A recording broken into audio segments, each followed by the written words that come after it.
All right, let's just get right into it. Hiring is probably the single most important, highest impact decision that any founder or manager has to make. I mean, think about it. You get it right, and your company just takes off. But if you get it wrong, well, it puts the brakes on everything.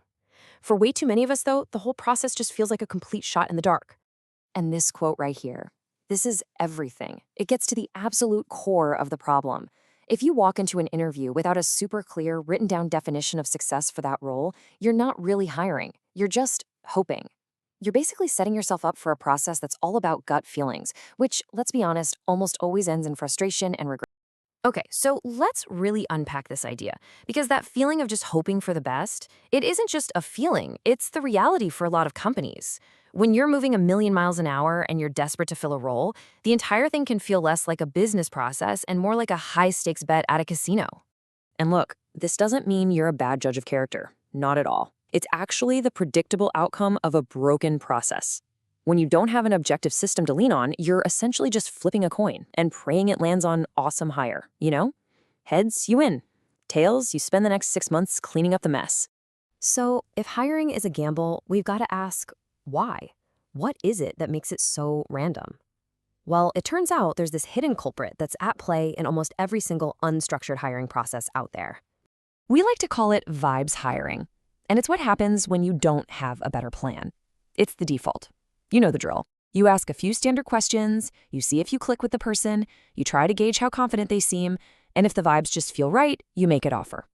It's the path of least resistance, for sure, but it's a total trap. And here is the most crucial takeaway. When you hire on vibes, you don't find the person who can actually do the job the best. You find the person who is the best at interviewing for the job. You end up rewarding a performance, how polished and confident and smooth someone seems, instead of the actual real-world skill you desperately need. And the cost of falling into that trap? Oh, it's staggering. It goes so far beyond just one person not working out. It creates these negative ripples that can seriously damage the entire team.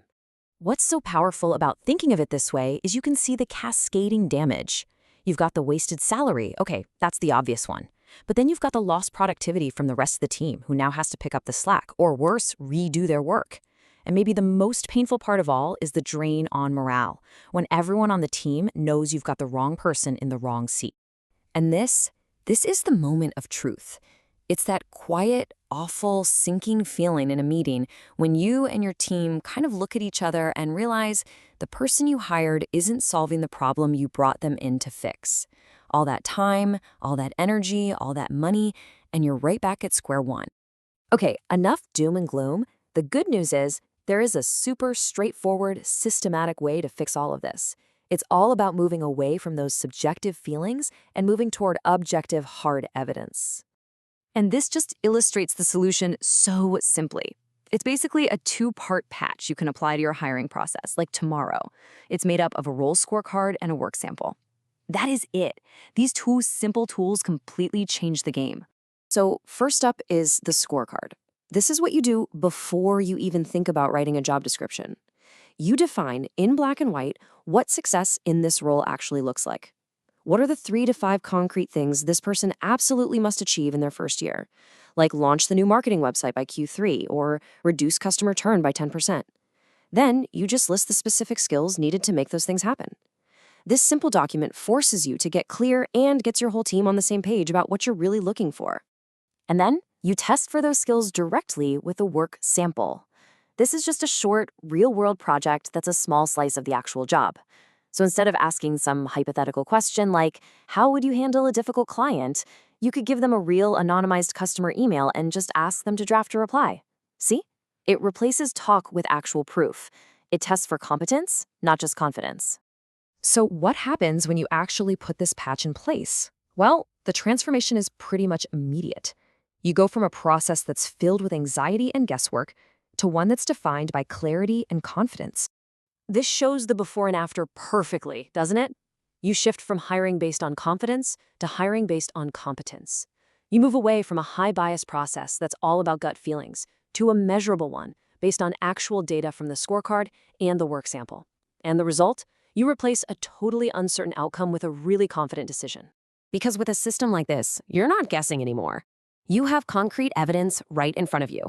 The candidate who scores the highest on your predefined scorecard and delivers the best work sample isn't a maybe. They are, by far, the obvious choice. And this really brings us to the most important takeaway of this whole thing. This isn't just about tweaking your interview questions. No, it's about fundamentally changing your entire philosophy on how you bring people onto your team.